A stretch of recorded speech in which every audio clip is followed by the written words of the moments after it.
संगीत सरिता।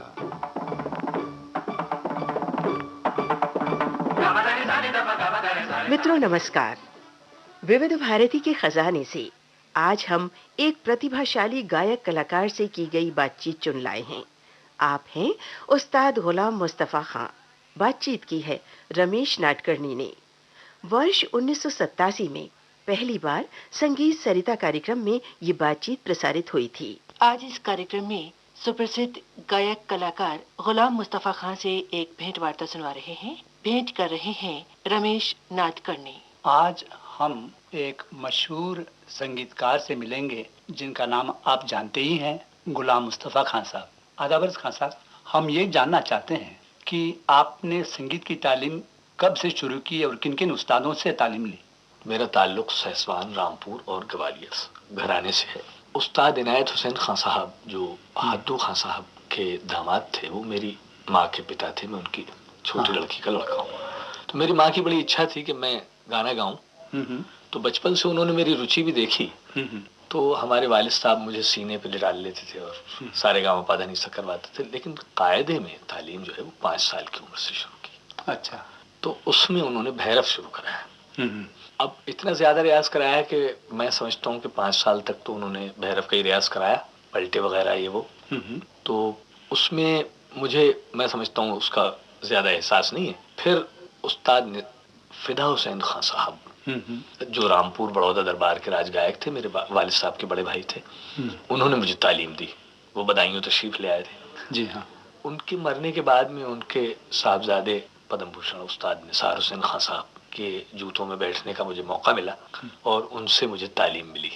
उसके बाद 57 में आचार्य कैलाश चंद्र देव बृहस्पति जो हिंदुस्तानी म्यूजिक के जबरदस्त स्कॉलर थे, उनकी छत्र छाया में मैंने एंशियन क्लासिकल म्यूजिक जाति गायन तैयार किया, जिसके 7 रिकॉर्ड सेंट्रल संगीत नाटक अकेडमी दिल्ली ने प्रिजर्व किए हैं। एक गवैये को किन किन बातों को ध्यान रखना पड़ता है जब वो एक सभा में गाता है? क्योंकि तालीम तो एक चीज होती है, मगर फिर लोगों का मनोरंजन करने के लिए इस तरह से गाने को प्रस्तुत करना। देखिए ऐसा है जैसे कि भरत ने नाट्य शास्त्र में लिखा है कि शुद्ध मुद्रा शुद्ध वाणी। मान्यता मुझे या किसी और को मिल जाए वो एक अलग बात है, लेकिन इस सच्चाई में कोई फर्क नहीं आ सकता। गाने को बहुत आसानी से गाना चाहिए। आसानी से गाने के लिए ही तो हम रियाज करते हैं। अगर रियाज करने के बाद हमारे शरीर में, हमारे गाने में मुश्किल पैदा हो जाए, हमारा शरीर क्लिष्ट दिखाई देने लगे, तो वो हमारी भूल है, हमारे म्यूजिक की या हमारे बुजुर्गों की भूल नहीं है। म्यूजिक जो है वो सुर और लय पर आधारित है, लेकिन जैसे ही शब्द उसका साथ देते हैं तो उसे गाना बोला जाता है। सही बात। तो जैसे कि मान लीजिए कि आज एक बहुत चर्चा का विषय गजल है। गजल भी हमारे म्यूजिक में जो लफ्ज ख्याल है, ख्याल के मानी है ध्यान के। किसी भी चीज को, चाहे कोई साइंस की हो, चांद में जाने का भी ख्याल आया, शायर का ख्याल है गजल। ध्रुपद भी ख्याल है, उसकी लैंग्वेज। जैसे मिसाल के तौर पर हम कृष्ण जी के लिए कहें तो कृष्ण लीला हो जाएगी, राम जी के लिए कुछ कहें तो राम लीला हो जाएगी, मोहम्मद साहब की तारीफ करें तो नात हो जाएगी, अल्लाह की तारीफ करें तो हमद हो जाएगी, गणेश जी की तारीफ करें तो गणेश स्तुति हो जाएगी।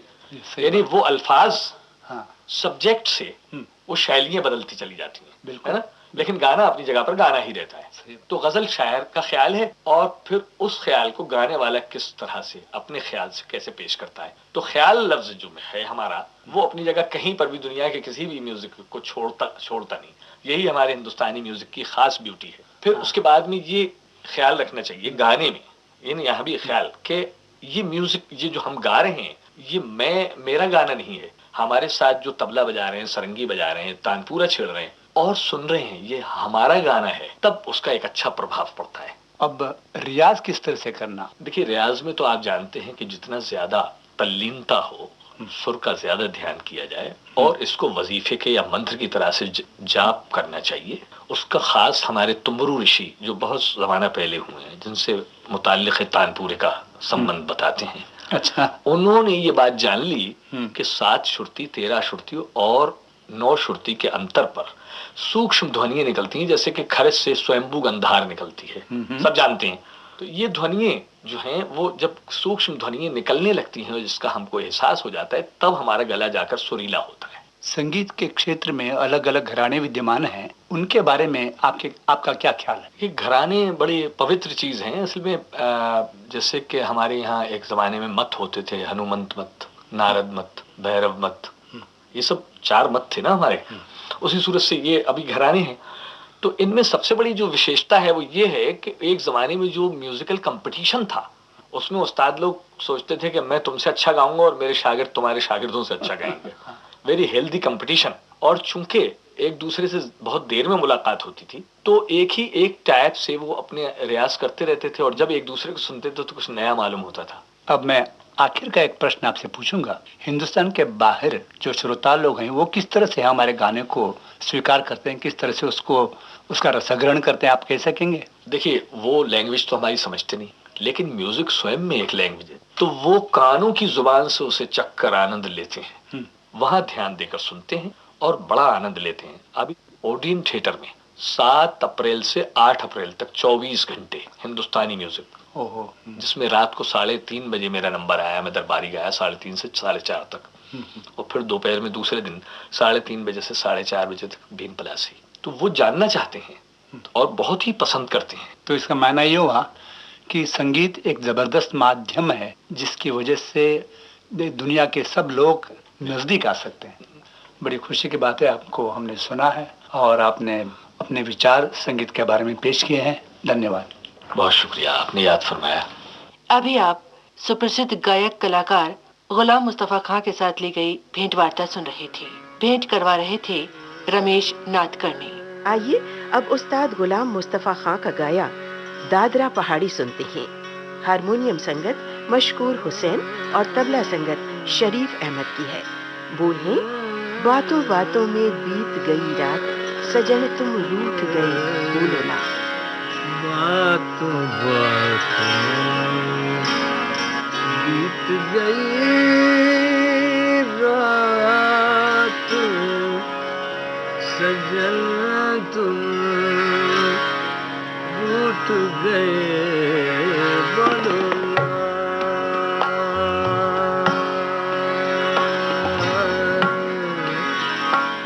बोलो ना, बोलो ना। बातों बातों बीत गई रात, सजन तुम रूठ गए बोलो ना। बोलो ना,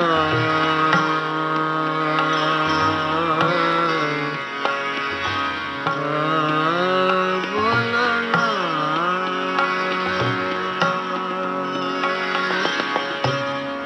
बोलो ना,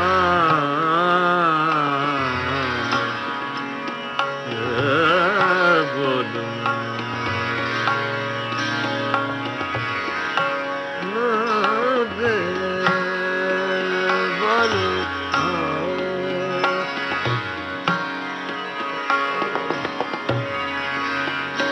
बातों बातों में बीत गई रात,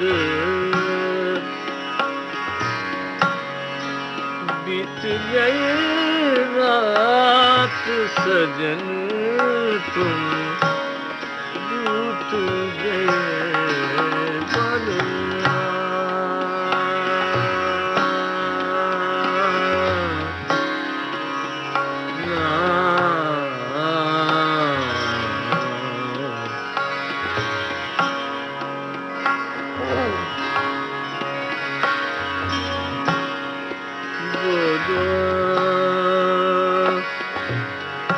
बोलो ना, बोलो ना,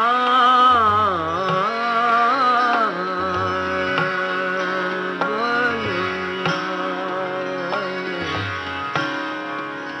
बातों बातों में बीत गए रात, सजन तुम रूठ गए बोलो ना।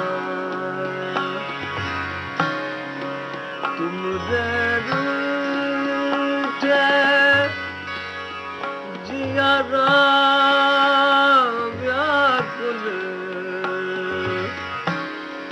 तुम देर उठे जियारा व्याकुल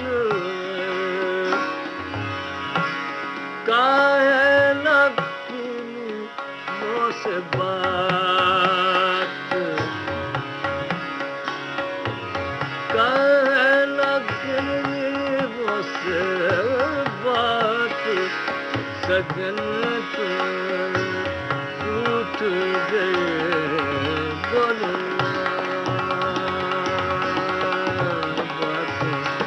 बातों में बीत गई रात सजन तुम टूट गए बोलो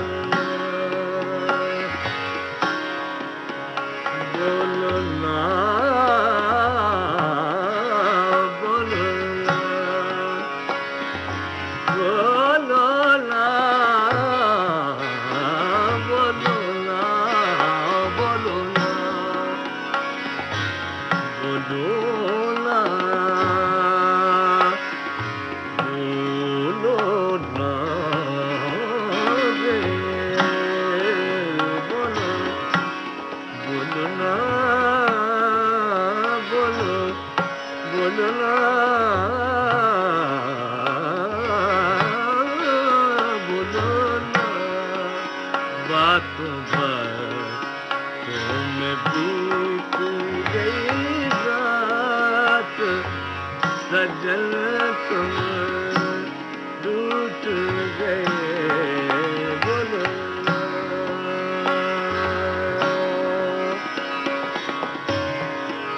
तुम देर उठे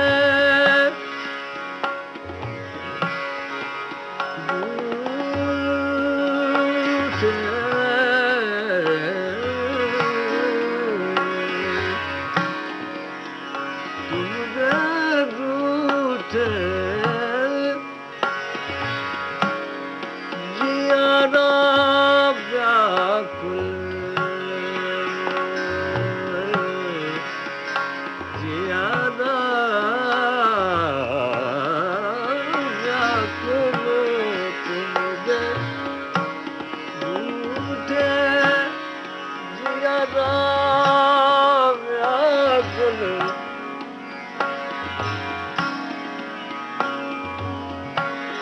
काहे लगती मुझसे बात दे काहे लगती मुझसे बात दे टूट गए बोलो ना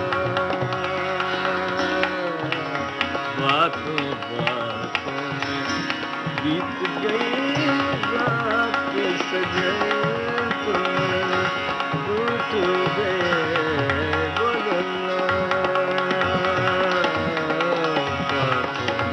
बातों में बीत गई रात सजन टूट गए बोलो ना टूट गए बोलो ना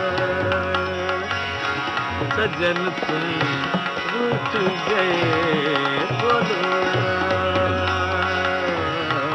बातों बातों में बीत गई रात सजन तुम रूठ गए बोलो। ये था दादरा पहाड़ी।